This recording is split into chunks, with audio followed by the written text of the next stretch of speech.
तो चलिए अब हम देखते हैं प्रोटेक्शन के लिए नई इक्विपमेंट को।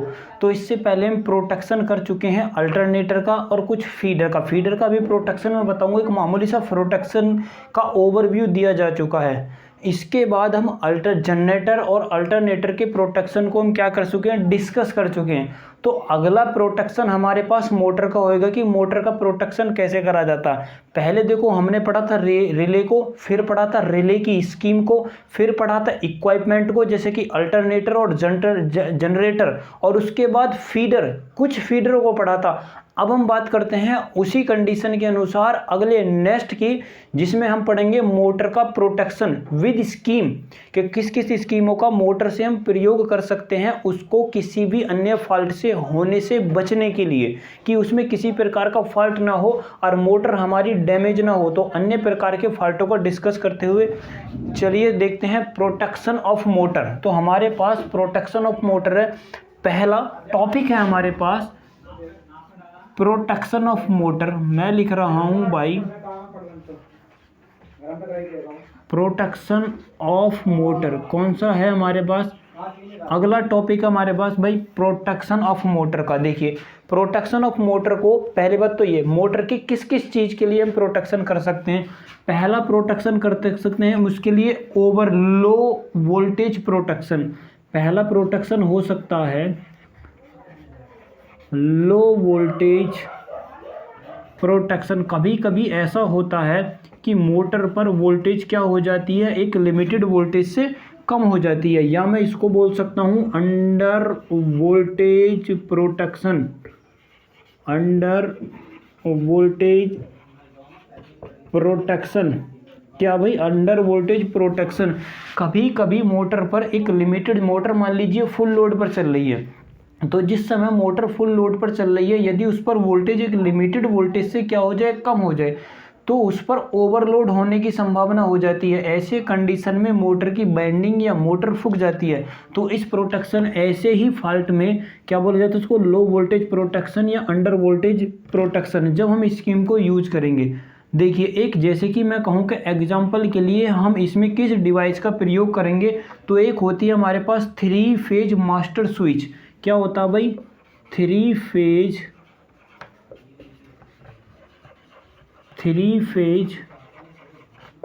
Master switch. कौन सा भाई, 3 phase master switch with magnetic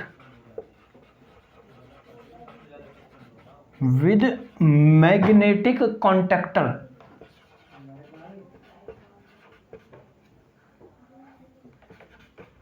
with magnetic contactors. किसके भाई, विद मैग्नेटिक कॉन्टैक्टर। देखो इसमें करा ऐसा जाता है कि लो वोल्टेज प्रोटेक्शन और अंडर वोल्टेज प्रोटेक्शन में शंट के साथ ही, चलो इसको एक एक डिस्कस करेंगे, पहले वोल्टेज ही देख लीजिए इसी में। दूसरा हमारे पास हो सकता है ओवरलोड प्रोटेक्शन। कौन सा भाई, कौन सा, ओवरलोड प्रोटेक्शन डिवाइस, जो मोटर को ओवरलोड प्रोटेक्शन से बचाएंगी। तो पहला हो सकता है मैग्नेटिक टाइप डैशपॉट। कौन सा, डैशपॉट ओवरलोड रिले। पहला हो सकता है हमारे पास भाई मैग्नेटिक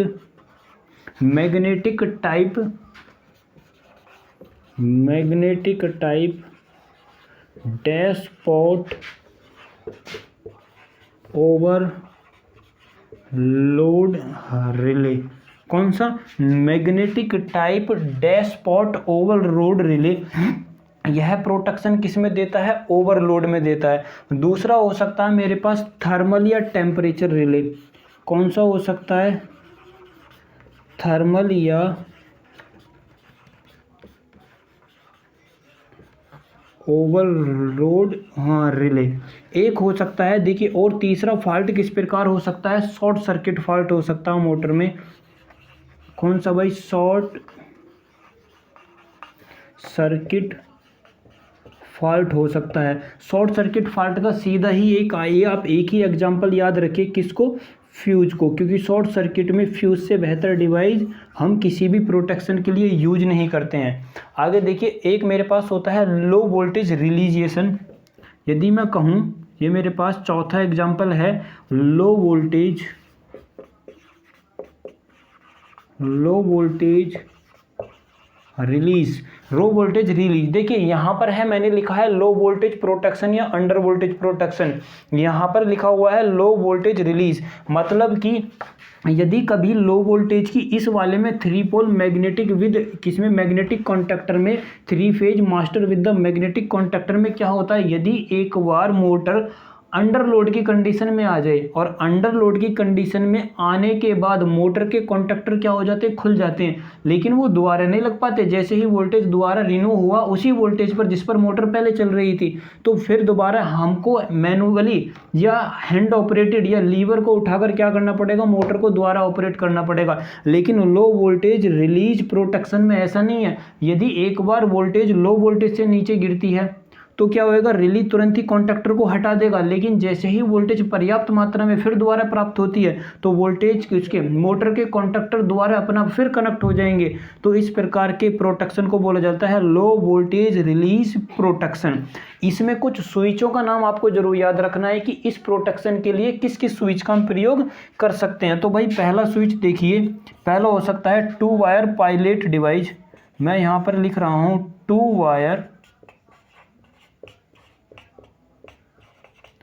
पायलट डिवाइस का हम इसमें यूज कर सकते हैं। दूसरा यूज कर सकते हैं मैं इसमें स्नैप स्विच का। यदि पूछे कि बताइए मोटर में स्नैप स्विच का क्या काम है, क्वेश्चन है कि स्नैप स्विच का बताओ क्या काम है, तो स्नैप स्विच जो होता है वो अंडर वोल्टेज या लो वोल्टेज की कंडीशन में मोटर को दोबारा रीस्टार्ट करने के काम आता है।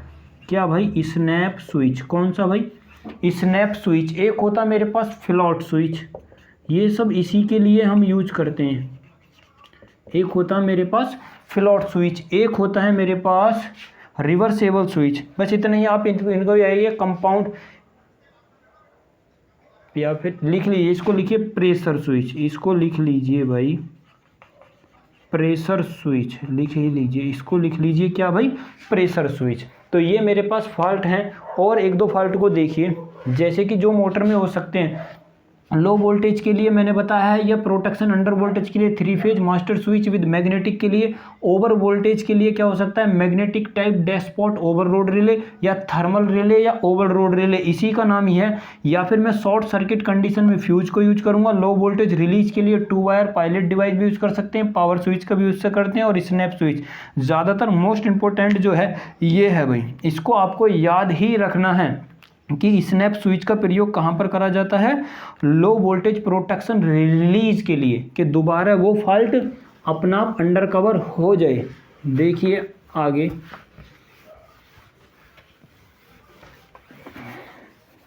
एक हमारे पास प्रोटेक्शन होता है सिंगल फेज के लिए, एक 3 फेज के लिए।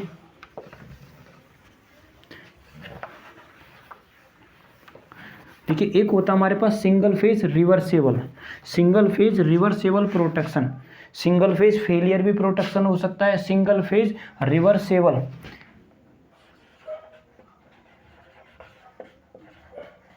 सिंगल फेज रिवर्सेबल कौन सा भाई, single phase reversible protection, reversible protection. Use बस इतना देखिए, यूज कहाँ करते हैं हम इसको, एलिवेटर्स में। किस में यूज कर सकते हैं भाई इसको, एलिवेटर्स में। क्योंकि एलिवेटर्स में ऐसा होता है, देखो मैंने लिखा है single phase reversible. Single phase reversible क्या काम करा जाता है, जो सिंगल फेज की मोटर होती हैं, 3 फेज की मोटर होती हैं, एलिवेटर्स में उनकी डायरेक्शन को हर सेकंड पर, पहले तो ऐसा होता है कि लोड उठाया जाता, जब लोड उठाया जाता है तो मोटर या मान लीजिए क्लॉकवाइज डायरेक्शन में घूम रही है, अब मुझे लोड द्वारा वापस रिवर्स करना तो मोटर भी मुझे एंटी क्लॉकवाइज घुमानी पड़ेगी। अब तो जब एंटी क्लॉकवाइज घुमाई जाती है तो उसके किन्हीं 2 कनेक्शनों को चेंज करा जाएगा, तो उनमें से किसी एक कनेक्शन के लिए हम प्रोटेक्शन देते हैं ताकि वो ओवरलोड ना हो। एक साथ हम उसको लगाएंगे जिससे कि उसमें प्लंगिंग भी हो सकती है, आगे आदि और भी बहुत सारी चीज़ें हो सकती हैं, ओवरलोड भी हो सकती है जब हम मोटर को दोबारा एंटी क्लॉकवाइज घुमाएंगे। तो ऐसे फॉल्ट के प्रोटेक्शन के लिए पहले तो देखिए ऐसे को बोला जाता है, किसी ऐसे फॉल्ट को सिंगल फेज रिवर्सेबल फॉल्ट, और उसके प्रोटेक्शन के लिए हम यूज करेंगे single phase reversible protection. Use कहाँ पर करा जाता है, एलिवेटर्स के अंदर। कहाँ पर यूज करा जाता है भाई, एलिवेटर्स के अंदर। अगला देखिए, एक हमारे पास होता है यदि शंट फील्ड का, इसको मैंने लिख लिया था चौथा, इसको लिखिए 5वां, छठा देखिए, छठा ये मेरे पास होता है मैग्नेटिक फील्ड फेलियर प्रोटेक्शन। देखिए कभी कभी ऐसा होता है कि शंट फील्ड मोटर या कंपाउंड मोटर, शंट मोटर या कंपाउंड मोटर, शंट मोटर का या कंपाउंड मोटर का कभी शंट फील्ड अचानक टूट जाए, शंट फील्ड कनेक्शन अचानक टूट जाए तो फ्लक्स की वैल्यू कम हो जाएगी। यदि मोटर नो लोड पर है तो मोटर की स्पीड कहाँ तक जाएगी, अनंत की तरफ को जाएगी। तो हम यह चाहते हैं कि मोटर बिल्कुल भी और वो इसके लिए इनफाइनाइट स्पीड में ना जाए। तो यदि मोटर इनफाइनाइट स्पीड में जाती है तो मोटर ख़राब भी हो सकती है, बेकार भी हो सकती है, बाकी और भी बहुत सारी चीज़ें अपने पार्ट पुर्जों को उखाड़ भी सकती है। तो इस प्रोटेक्शन को या इससे बचने के लिए हम जो यूज करते हैं मैग्नेटिक फील्ड फेलियर प्रोटेक्शन के लिए। देखिए अब मेरे पास प्रोटेक्शन है किसके लिए, magnetic field, magnetic field failure protection. अगला प्रोटेक्शन है मैग्नेटिक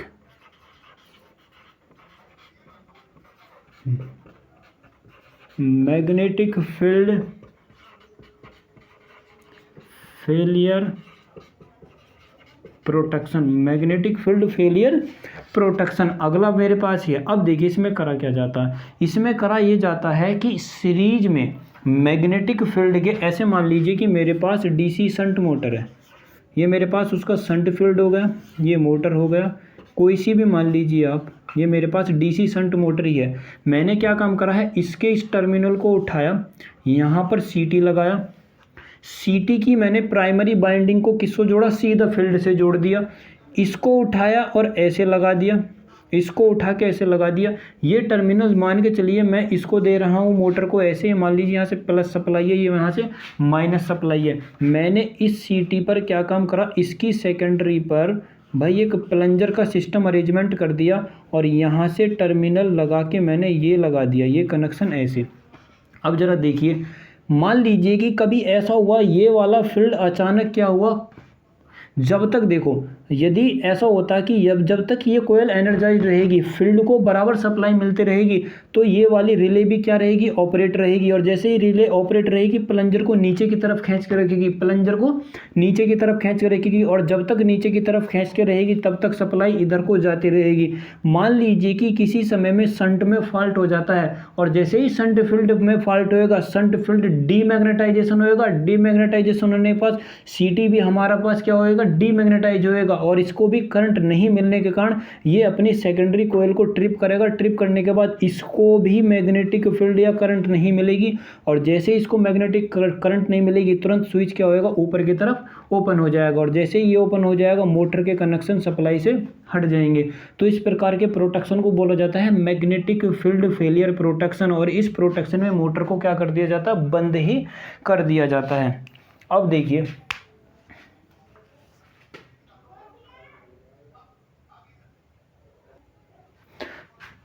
आगे देखिए अगला प्रोटेक्शन, देखिए एक प्रोटेक्शन होता है मैग्नेटिक फील्ड, एक होता है magnetic field discharge resistor protection, magnetic field discharge resistance protection. एक होता मेरे पास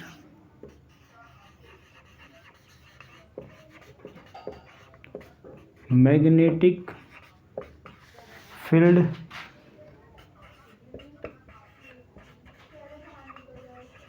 discharge resistance protection, magnetic field. देखिए करा क्या जाता है, कभी कभी ऐसा होता है कि जो ये भी देखिए, पहली बात तो ये मैग्नेटिक फील्ड प्रोटेक्शन ये ज़्यादातर यूज करा जाता है शंट मोटर में, शंट मोटर्स में यूज करा जाता है, या फिर कंपाउंड मोटर में,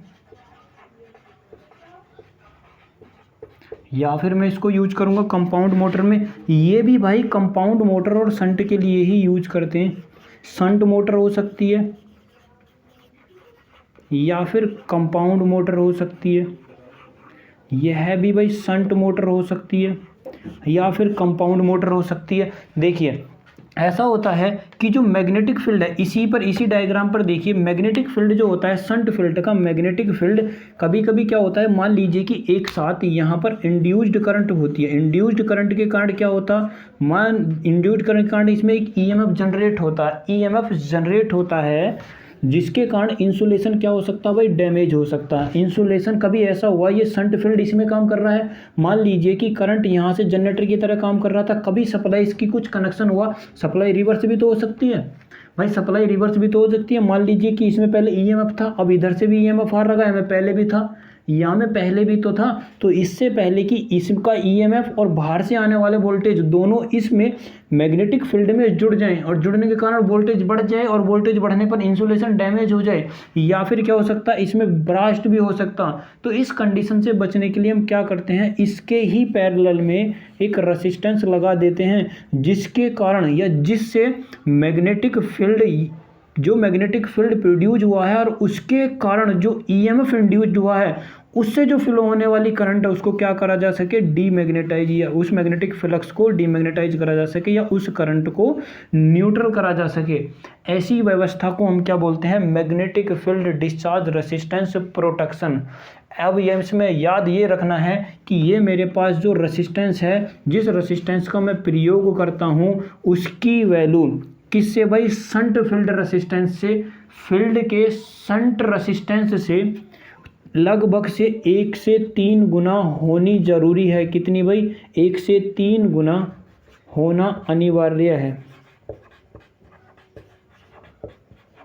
कितनी अनिवार्य है, 1 से 3 गुना होनी अनिवार्य है। किसकी, शंट फील्ड की या शंट रेसिस्टेंस की, लिख लीजिए डिस्चार्ज रेसिस्टेंस की वैल्यू, डिस्चार्ज रेसिस्टेंस की वैल्यू शंट फील्ड से कितने गुना होनी जरूरी है, 1 से 3 गुना होनी मस्ट है। आगे प्रोटेक्शन देखिए, ये प्रोटेक्शन यूज करा जाता है कभी कभी जब हमारे पास किसमें भाई, जो शंट जनरेटर अल्टरनेटर होते हैं जो सप्लाई से या ग्रिड से जुड़े हुए होते हैं, उनमें क्या होता है कभी कभी इसके कनेक्शन हट जाते हैं, तो ये तो पहले एनर्जाइज था, फिर दोबारा से सप्लाई आ सकती है, तो एनर्जाइज होने से और ज़्यादा ईएमएफ जनरेट हो सकता। तो कभी क्या हो सकता है, इसका वोल्टेज ईएमएफ और उस सामने वाला वोल्टेज दोनों जुड़ सकते हैं, और जैसे ही दोनों जुड़ सकते हैं ये क्या हो सकता है, इसका इंसुलेशन डैमेज हो सकता। देखिए आगे देखिए, एक मेरे पास प्रोटेक्शन होता है मैग्नेटिक फील्ड प्रोटेक्शन, नहीं magnetic type overload relay. Magnetic type overload relay मतलब कि मैग्नेटिक रिले है और मैं उससे ओवरलोड के लिए प्रोटेक्शन दे रहा हूं।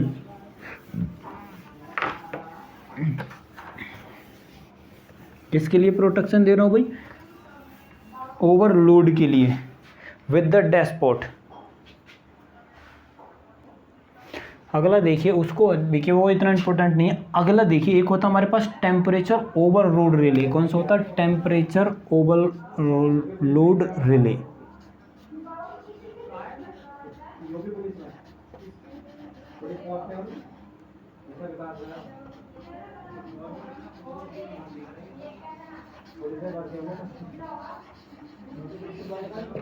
टेम्परेचर ओवरलोड रिले और थर्मल रिले, और मैं इसको क्या बोल सकता हूँ भाई, थर्मल ओवरलोड रिले, और इसको मैं बोल सकता हूँ थर्मल ओवरलोड रिले। क्या बोल सकता हूँ, temperature overload relay and the thermal overload, temperature overload relay and thermal overload relay. अब देखिए मैंने कहा है टेम्परेचर ओवरलोड रिले, तो भाई टेम्परेचर ओवरलोड रिले में यदि कहूँ कि क्या करा जाता है, थर्मल रिले का यूज करा जाता है। किसका भाई, थर्मल रिले का। इसका मतलब यह है कि थर्मल रिले वह रिले है, थर्मल रिले वह रिले होती है जो थर्मल या हीट के कॉन्सेप्ट पर काम करती है। मान लीजिए कि ये मेरे पास एक कॉन्डक्टर है, इसके ऊपर मैंने बाई मेटेलिक्स की 2 पत्ती लगा रखी हैं। पहली बात ये कि ये बाई मेटेलिक्स होती हैं, बाई मेटेलिक होती हैं। कौन सी भाई, मेटेलिक होती हैं। दूसरी सबसे इम्पोर्टेंट इसमें बात ये रखती है कि इस दोनों का कोफिशिएंट ऑफ टेम्परेचर अलग अलग होता है। जो बाई मेटेलिक स्ट्रिप का आप यूज करते हो, बाई मेटेलिक स्ट्रिप जो हम यूज करते हैं थर्मल पावर रिले में, इसका टेम्परेचर ऑफ कोफिशिएंट दोनों का अलग अलग होता है। क्या भाई, टेम्परेचर ऑफ कोएफिशिएंट दोनों का, इसका भी मैं लिख देता हूँ यहाँ पर, अलग अलग होता है। क्या होता है भाई? अलग अलग होता है। तो जब अलग अलग होता है बाईमेटेलिक स्ट्रिप के द्वारा ये दोनों एक दूसरे से ऐसे जुड़े रहते हैं। जैसे ही क्या होता है, ओवरलोड करंट फ्लो होती है, तुरंत ही सर्किट में क्या होता है, ज़्यादा करंट फ्लो होने से हीट जनरेट होती है, और हीट जनरेट होने पर बाईमेटेलिक स्ट्रिप गर्म होती हैं और एक दूसरे को नीचे की तरफ लटक जाती हैं और एक दूसरे को कनेक्शन को हटा देती हैं। तो ज़्यादा नहीं है, बस इतना याद रखना है, थर्मल रिले या ओवरलोड रिले में बाईमेटेलिक स्ट्रिप का यूज करा जाता है। बाईमेटेलिक स्ट्रिप के द्वारा ही करंट फ्लो होती है, और इसमें जो हम यूज करते हैं दोनों स्ट्रिप वो अलग अलग टेम्परेचर कॉफिशिएंट की होती हैं। नो लोड की कंडीशन में एक दूसरे से कनेक्ट रहती हैं, लोड की कंडीशन में हीट पा करके अपने को क्या करती हैं, एक्सपेंशन करती हैं। एक्सपेंसेशन मतलब फैलाना, अपने को फैलाती हैं, विस्तार करती हैं, और जैसे ही फैलते हैं उनके कॉन्टैक्टर हट जाते हैं और सर्किट का क्या होता है, मोटर की सर्किट का ओपन हो जाता है। जैसे ही मोटर का सर्किट ओपन होएगा मोटर हमारी बंद हो जाएगी। तो इस प्रोटेक्शन को यूज करा जाता है ओवरलोड रिले के प्रयोग, ओवरलोड रिले की तरह। अब जरा देखिए, अब हमारे पास सबसे बड़ी प्रॉब्लम ये हुई कि भाई हमने टेम्परेचर रिले को तो यूज करा, अब रिले को जैसे ही हमने यूज करा, अब रिले में से करंट भी पास हो रही है। अब एक पॉइंट होता है स्टार्टिंग का, जिस समय मोटर को स्टार्ट करा जाता है, देखिए यदि मैंने थर्मल रिले को मोटर के स्टार्टिंग में लगाया, अब जैसे ही थर्मल रिले को मोटर के स्टार्टिंग में लगाया, यदि करंट स्टार्टिंग में करंट 6 से 10 गुना ज़्यादा, 4 से 5 गुना ज़्यादा होती है। अब जैसे ही 4 से 5 गुना सीधे स्टार्टिंग में करंट फ्लो होएगी, यदि मेरे पास मेटेलिक स्ट्रिप बहुत ज़्यादा फास्ट मूवेबल वाली हैं कि एक साथ ही एक्सपेंशन होकर बहुत तेज काम कर सकती हैं, तो मोटर तो स्टार्टिंग में ही क्या नाम हो जाएगी, ओपन हो जाएगी। मोटर के जैसे ही मैं स्टार्टिंग करंट 4 से 5 गुना करंट फ्लो होती है, किसी भी मोटर को स्टार्ट करते समय स्टार्टिंग में 4 से 5 गुना करंट फ्लो होती है, लेकिन हमें मोटर चलानी है रेटेड उस पर करंट पर। रेटेड करंट से जैसे ही ज़्यादा करंट आएगी मोटर की हम कोयल क्या करेगी, स्टेप कर जाएगी, और स्टेप करने के बाद मोटर के कनेक्शन हट जाएंगे। तो हम ऐसा अरेंजमेंट करेंगे, ये भी आपको याद रखना है कि थर्मल टेम्परेचर ओवरलोड रिले एक डिले टाइम के अनुसार यूज करें। डिले टाइम का मतलब यह है कि 1 या 2 या सिर्फ मैक्सिमम 4 सेकंड, 4 से 3 सेकंड के बीच के लिए, मैक्सिमम 3 से 4 सेकंड के लिए वो करंट को सहन कर सके। मतलब कि करंट को सहन करने के लिए ये है कि जब स्टार्टिंग में स्टार्टिंग में जो करंट फ्लो होती है 2 से 3, लास्ट 4 सेकंड के लिए ही फ्लो होती है, 2 से 3 सेकंड के लिए, उस समय तक हमारे पास स्ट्रिप जो है किसकी, थर्मल रिले की, वो कॉन्टैक्ट से लगी रहें। यदि 2 से 3 सेकंड तक वो टाइम लैग का मतलब है टाइम को लैग करे, टाइम के साथ टाइम के बाद में ऑपरेट हो, कुछ टाइम के बाद उस कंडीशन को बोला जाता है टाइम लैग। तो ऐसी रिले हमारे पास होनी चाहिए जो टाइम के लैग के रेस्पेक्ट में काम करे। अब जैसे ही मोटर 2 स्टार्ट करेंगे, 4 से 5 गुना करंट किससे फिल होएगी, थर्मल रिले से, और थर्मल रिले से जैसे ही 2 या 3 सेकंड निकलेंगे हम मोटर को किससे करेंगे, स्टार से डेल्टा में ले आएंगे, और जैसे ही डेल्टा में लाएंगे तुरंत हमारी मोटर क्या होगी, रनिंग कंडीशन में आ जाएगी और मोटर इस समय रेटेड करंट पर चलेगी। और अब यदि इसके बाद कभी मोटर में ओवरलोड फॉल्ट होता है तो करंट हमारी ज़्यादा बढ़ेगी, और जैसे ही ज़्यादा करंट बढ़ेगी क्या होगा, फ्यूज, जैसे 4 या 5 सेकंड से ज़्यादा करंट फ्लो हुई, टेम्परेचर या थर्मल रिले ऑपरेट होगी और मोटर को क्या कर देगी, मोटर के सर्किट को ट्रिप कर देगी और सर्किट को सप्लाई को ओपन कर देगी। तो ये आपको याद रखना है। पहला इसमें इंपॉर्टेंट यही है, बाईमेटेलिक स्ट्रिप का यूज करा जाता है, टेम्परेचर कोफिशिएंट दोनों अलग अलग होते हैं, इसकी वैल्यू ऐसी होनी चाहिए कि टाइम लैग रेस्पेक्ट में होनी चाहिए। थर्मल रिले की हमेशा ही वैल्यू टाइम लैग में ली जाती है, हमेशा ही। आगे देखिए, और इसमें क्या हो सकता है, लीनियर एक्सपेंसेशन होता है। क्या होता है, लीनियर एक्सपेंसेशन होता है 6 से 10 गुना। ये भाई सब 6 से 10 गुना, कितना भाई, 6 से 10 गुना टाइम लैग के साथ हम यूज करते हैं। किसके लिए, टाइम लैग के साथ यूज करते हैं। किसको भाई, ओवरलोड रिले को यूज करा जाता है। और यह ज़्यादा किसके लिए यूज करा जाता है, अब देखिए बस इसी में इतना एक हम यूज करते हैं। अगला देखिए, हमारे पास अगला जो मोटर में फॉल्ट हो सकता है वह हो सकता है शॉर्ट सर्किट फॉल्ट। अगला फॉल्ट मैं यदि कहूँ तो एक फॉल्ट होता है हमारे पास शॉर्ट सर्किट फॉल्ट कौन सा हो सकता है भाई? Short circuit fault. Short circuit fault को आपको ज़्यादा नहीं याद रखना, बस एक ही कंपोनेंट याद रखना, वो कौन सा है? फ्यूज। वो कौन सा है भाई? फ्यूज। अब देखिए, अब मेरे पास एक, मैंने कहा भाई कि यदि मोटर में मैं ऐसा प्रोटेक्शन दूं जो ओवरलोड के लिए भी काम करे और शॉर्ट सर्किट फॉल्ट के लिए भी काम करे, हो सकता है अर्थ लीकेज हो जाए, तो ये तो प्रोटेक्शन गड़बड़ में। तो ऐसा प्रोटेक्शन पहले देखिए, हम यूज करते हैं शॉर्ट, किसको भाई? Short circuit fault, short circuit fault and the critical resistance of fuse. देखिए शॉर्ट सर्किट की कंडीशन में देखिए, पहले शॉर्ट सर्किट का फ्यूज के बारे में कुछ देख लीजिए, मैं बताऊं यदि आपको फ्यूज के बारे में। देखिए मान लीजिए कि मेरे पास दो करंट हैं, एक तो मेरे पास IC है और एक मेरे पास IN है। फ्यूज के साथ कुछ रेटिंग देख लीजिए करंट की। IC वह करंट है और IN वह करंट है। IC वह करंट है जो फ्यूज की क्रिटिकल रेसिस्टेंस है। देखिए critical current of fuse, critical current of fuse. IN मेरे पास क्या है? नॉन फ्यूजिंग करंट,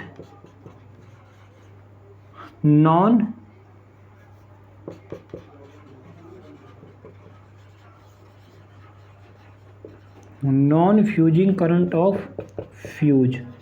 मतलब कि नॉन फ्यूजिंग करंट वह है जिस पर फ्यूज हमारा बिल्कुल एकदम स्लाइटली मूव काम करे, मूवमेंट में काम करेगा।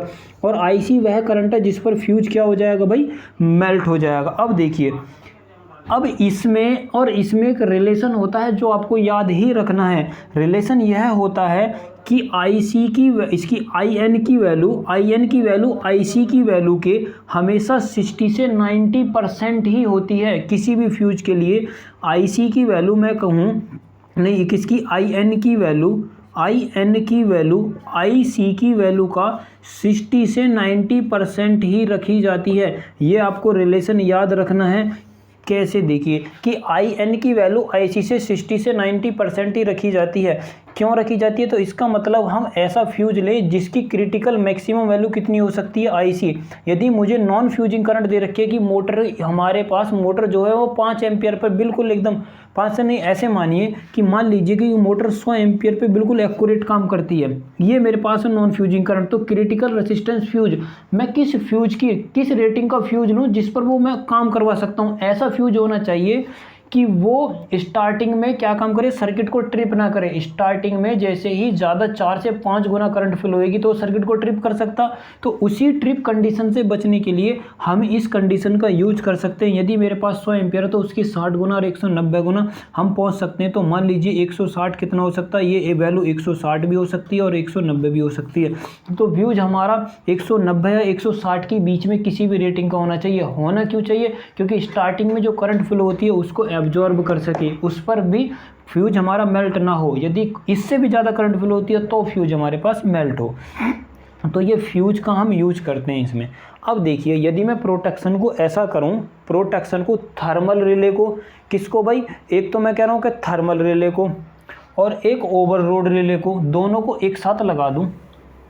अब मैं कहूं कि भाई मोटर है, मोटर में तो फॉल्ट कोई सा भी हो सकता, तो मैंने कुछ करैक्टरिस्टिक अच्छी अपनी मोटर के प्रोटेक्शन को बढ़ाने के लिए मैंने सोचा मोटर को और बेहतर बनाया जाए प्रोटेक्शन के तौर पर। तो मैंने एक अरेंजमेंट करा। अरेंजमेंट था एक तो ओवरलोड के लिए, किसके लिए था भाई? एक तो ओवरलोड के लिए था।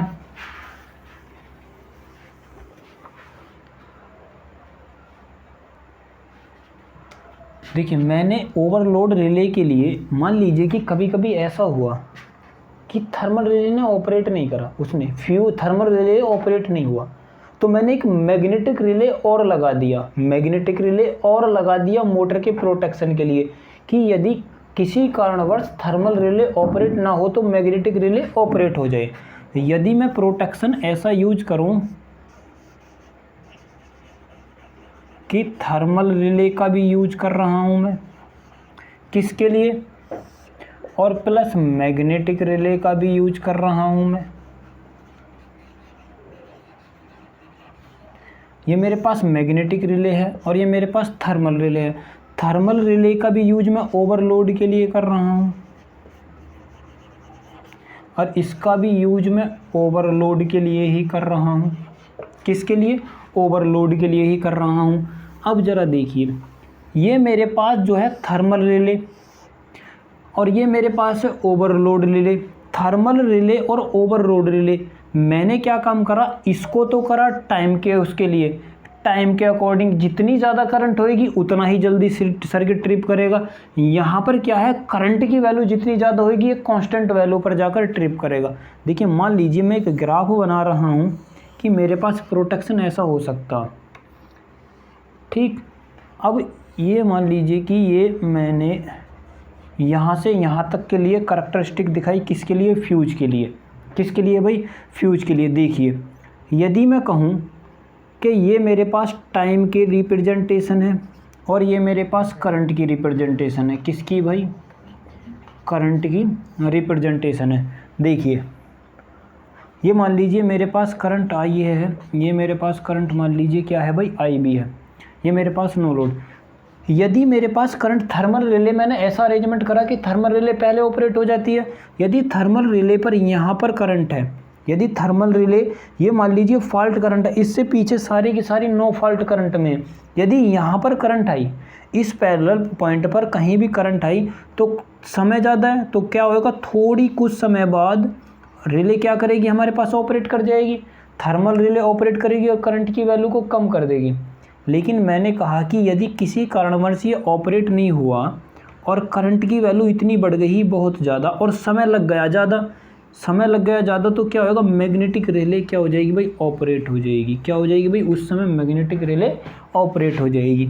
तो ये मेरे पास मैग्नेटिक रिले के लिए है, मैग्नेटिक करैक्टरिस्टिक है, मैग्नेटिक रिले के लिए करैक्टरिस्टिक्स है। ये मेरे पास थर्मल रिले के लिए करैक्टरिस्टिक्स है।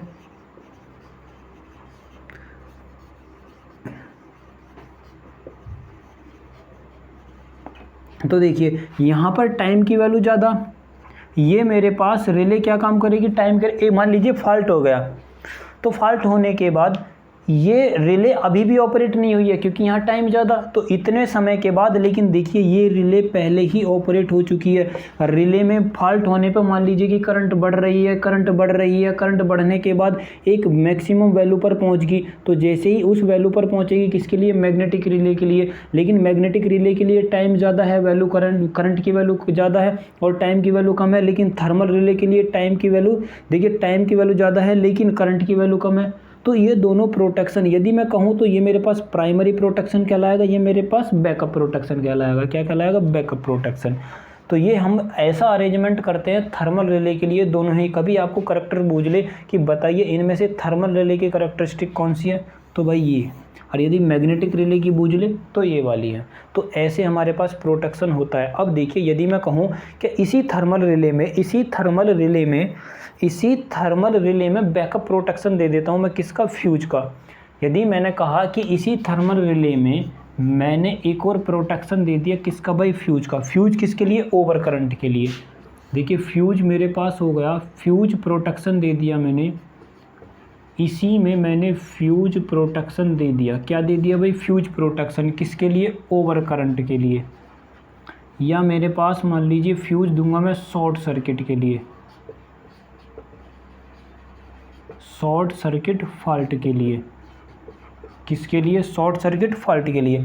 अब देखिए जहाँ पर ये ऑपरेट हो रही थी ये वहीं पर ऑपरेट होगी, लेकिन मैंने एक और अरेंजमेंट ऐसा करा जिसके साथ मुझे ये एडवांटेज हुआ कि जैसे ही यदि ये यहाँ पर करंट की वैल्यू और एक ज़्यादा लिमिट पर बढ़ती है तो तुरंत ही मुझे एक और मेरे पास प्रोटेक्शन मिलेगा जिसको बोलूँगा मैं फ्यूज प्रोटेक्शन या शॉर्ट सर्किट प्रोटेक्शन।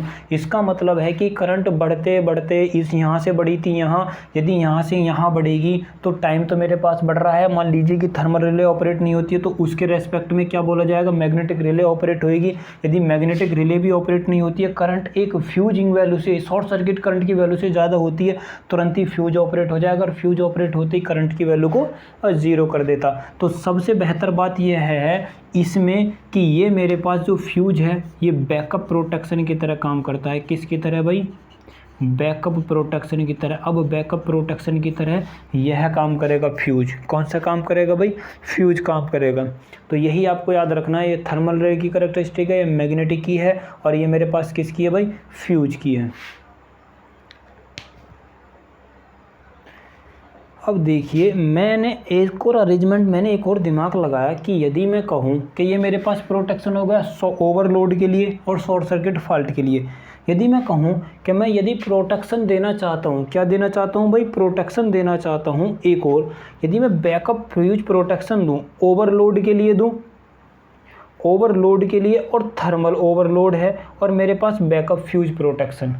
यदि मैं मैग्नेटिक रिले को हटा देता हूँ, किसको हटा देता हूँ भाई? मैं मैग्नेटिक रिले को। अब मैंने कहा कि भाई मेरे पास एक तो थर्मल रिले है, अब मैं चाहता हूँ कि मैं थर्मल रिले का यूज ना करूँ, क्योंकि भाई थर्मल रिले में कॉन्टैक्टर जो होते हैं वो महंगे होते हैं, और थर्मल रिले थर्मल रिले का, एक मैग्नेटिक रिले का बनाना और उसके कॉन्टैक्टर बाकी आदि की झंझट ज़्यादा होती है और वो महंगे भी पड़ते हैं। तो मैंने कहा कि भाई एक काम करो, उसको हटाओ, अब इन दोनों का अरेंजमेंट करो, क्योंकि भाई ओवरलोड के लिए तो मेरे पास थर्मल रिले बेटर ऑप्शन है, और फ्यूज के लिए, शॉर्ट सर्किट के लिए फ्यूज उससे भी ज़्यादा बेटर ऑप्शन है। तो फिर मैं मैग्नेटिक रिले का क्यों यूज करूं? तो मैग्नेटिक रिले को हमने क्या कम करा? सर्किट से हटाया और क्या लिया? थर्मल रिले और फ्यूज प्रोटेक्शन। किसके लिए? शॉर्ट सर्किट फॉल्ट के लिए। और थर्मल रिले लिया हमने ओवरलोड के लिए। अब देखिए, ये भाई सब बेस्ट मेथड है मोटर को सेफ्टी प्रदान करने का, सबसे बेस्ट मेथड है, most popular method in motor protection, motor के प्रोटेक्शन के लिए। देखिए कैरेक्टरिस्टिक कैसी होगी। मैंने कहा कि भाई यदि मेरे पास ये मेरे टाइम के रेस्पेक्ट में है और ये मेरे पास है करंट के रेस्पेक्ट में,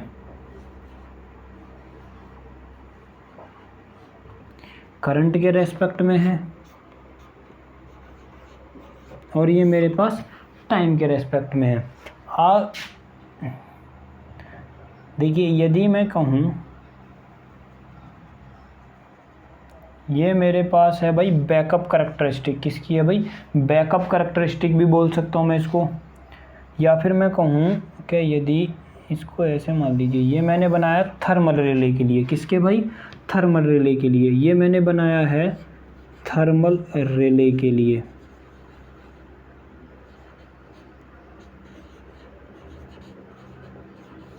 किसके लिए? Thermal relay characteristics. ये मैंने बनाया है, इसको देखो, इस पॉइंट को बोला जाता है टेक ऑफ पॉइंट। क्या बोला जाता है इसको? Take over point. इसको बोला जाता है टेक ओवर पॉइंट। इस पॉइंट को बोला जाता है टेक ओवर पॉइंट। और ये मेरे पास जो है, ये है मेरे पास फ्यूज के लिए, ये है backup fuse characteristic. Backup fuse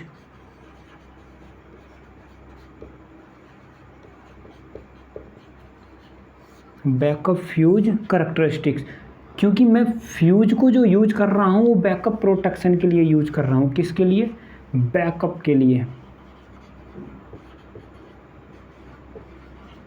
backup protection, देखिए बैकअप प्रोटेक्शन क्या होता है। देखिए, मैंने एक चीज़ कहीं पर अरेंजमेंट कराया, तो मोटर के लिए या जनरेटर के लिए, यदि मेरे पास पहला अरेंजमेंट काम नहीं करता है, मैंने 2, 3 कितने भी अरेंजमेंट करे हैं, मैंने 2 अरेंजमेंट करे हैं, यदि मेरे पास पहला अरेंजमेंट सेटिस्फाइड नहीं होता, मान लीजिए कि मेरा पहला अरेंजमेंट काम नहीं करा, मैंने ओवरलोड के लिए लगाया, एक शॉर्ट सर्किट के लिए लगाया, तो यदि मेरे पास मान लीजिए कि थर्मल रिले ने काम नहीं करा, तो जैसे ही थर्मल रिले ने काम नहीं करा तो हो सकता फ्यूज मेरे पास, अब फ्यूज प्रोटेक्शन जरूर काम करेगा।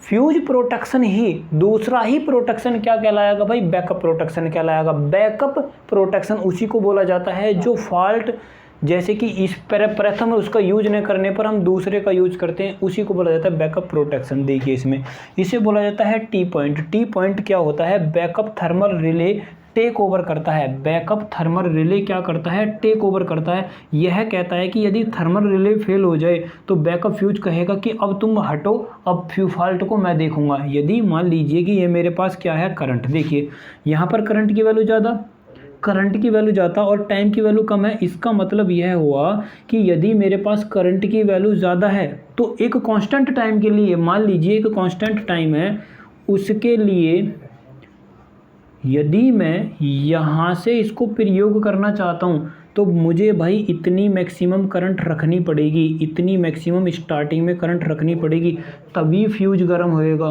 तभी फ्यूज गर्म होएगा। और वो घटाते हुए मुझे यहाँ पर लगनी है, तब जाके फ्यूज मेरा ऑपरेट होएगा। देखिए यहाँ पर टाइम ज़्यादा है, लेकिन यदि मैंने कहा कि यदि यह फ्यूज थर्मल रिले काम नहीं करता है लेकिन ब्रेकअप प्रोटेक्शन तुरंत उसमें आ जाता है रिटर्न में, तो जैसे ही ब्रेकअप प्रोटेक्शन के लिए देखिए यहाँ पर करंट की भी वैल्यू कम है और टाइम की भी वैल्यू कम है, टाइम की भी वैल्यू कम है और किसकी, करंट की वैल्यू कम है। यदि ये मेरे पास थर्मल रिले इतने में काम करेगा, इतने में ही ब्रेकअप प्रोटेक्शन काम करेगा। यदि इससे आगे वैल्यू आप जाते हो, इससे ज़्यादा भी आप जाते हो, जैसे ही करंट की वैल्यू बढ़ेगी ये वाला प्रोटेक्शन यहाँ पर काम नहीं करेगा और यहाँ पर ये वाला प्रोटेक्शन काम नहीं करेगा। यहाँ पर कौन सा प्रोटेक्शन काम करेगा, थर्मल रिले का, यहाँ पर प्रोटेक्शन काम करेगा बैकअप प्रोटेक्शन का। इसका मतलब है कि कम करंट के लिए थर्मल रिले बेस्ट करैक्टरिस्टिक देगा और ज़्यादा करंट के लिए फ्यूज करैक्टरिस्टिक बेहतरीन देगा। तो ये मेथड होता है, बेस्ट मेथड होता है। मैंने बताया ये बेस्ट मेथड यूज होता है किसमें, मोटर के प्रोटेक्शन के लिए। तो जब करंट मेरे पास कम है, एक टेक ऑफ पॉइंट वैल्यू से कम है, तब मेरे पास प्रोटेक्शन जो बेस्ट प्रोवाइड करवाएगा वो थर्मल रिले यूज करवाएगा। लेकिन जैसे ही करंट इसके टेक ऑफ पॉइंट से ऊपर होती है तब फ्यूज कराएगा, क्योंकि फ्यूज शॉर्ट सर्किट फॉल्ट के लिए प्रोटेक्शन देता है और शॉर्ट सर्किट फॉल्ट की वैल्यू हमेशा ही करंट की वैल्यू उसमें ज़्यादा होती है। तो ये ज़्यादा वैल्यू करंट से बचने के लिए है, लेकिन ये कम वैल्यू है जो ओवरलोड के लिए है। तो ये प्रोटेक्शन और इसकी करैक्टरिस्टिक आपको याद रखनी है, महत्वपूर्ण है इसका take off point. Take off point पूछ सकता है कि बताइए किसकी करैक्टरिस्टिक किससे ज़्यादा होती है और कौन से एरिया में कौन सा बेस्ट प्रोटेक्शन देता है, फ्यूज किस एरिया में देता है और थर्मल किस एरिया में देता है।